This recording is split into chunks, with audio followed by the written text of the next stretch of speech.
থোকায় থোকায় ঝুলে আছে বিদেশি ফল আঙ্গুর। এমন দৃশ্য চোখে পড়লে মনে হবে বিদেশে আঙ্গুর চাষের দৃশ্য।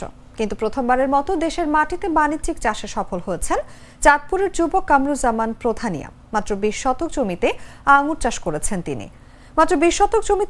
করেছেন তিনি। তার সংগ্রহে এখন পর্যন্ত 18 দেশের 85টি জাতের আঙ্গুর গাছ আছে। এরই মধ্যে ফলন ভালো হওয়ায় আঙ্গুর বাজারজাত করেছেন।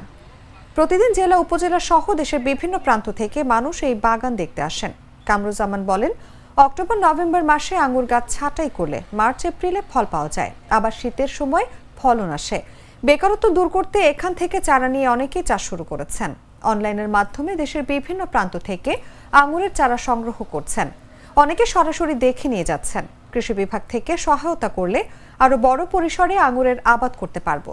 এই ধরনের কার্যক্রম দেশব্যাপী ছড়িয়ে দেওয়া হলে নতুন নতুন উদ্যোক্তা তৈরি করা সম্ভব হবে বলে মনে করেন চাঁদপুর কৃষি সম্প্রসারণ অধিদপ্তরের উপপরিচালক কৃষিবিদ মোহাম্মদ আবু তাহের।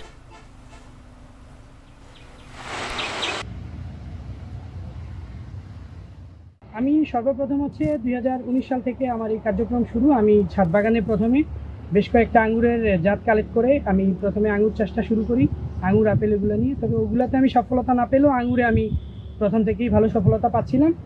তারই ধারাবাহিকতা আমি 2024 সালে এই মাঝামাঝি মে মাসে আমি এই 20 শতক জায়গার উপর এই প্রধানিয়া এগ্রো এইটা প্রতিষ্ঠা করি। এখানে আমার 8টা বাণিজ্যিক জাতের 120টা মাতৃ গাছ আছে, আর এছাড়াও আমার এখানে প্রায় 40 থেকে 45টা জাত আছে। আরও অনেকগুলি জাত নিয়ে একটা 20 শতকের আঙ্গুর বাগান স্থাপন করেছেন ইতিমধ্যে। আমরাও গিয়ে দেখেছি, গাছের গ্রোথ ভালো। 7 থেকে 8টি জাতের আঙ্গুর ফলন আসছে। ফলনের যে বর্তমান অবস্থা খুবই ভালো দেখা যাচ্ছে। আর এই জাতগুলি ওইখানে গবেষণা করে সারা বাংলাদেশে ছড়িয়ে দেওয়ার জন্য চেষ্টা করব। লাল সবুজের দেশে নতুন রঙের বেশে ঘরে বাহিরে সাজানো বলকে রেইনবো রেইনবো রেইনবো পেইন্টস রে সাশ্রয়ী দামে দেয়াল রাঙায় রেইনবো সবার রং সবার ঘরে ঘরে Rainbow Paints, the color of joy.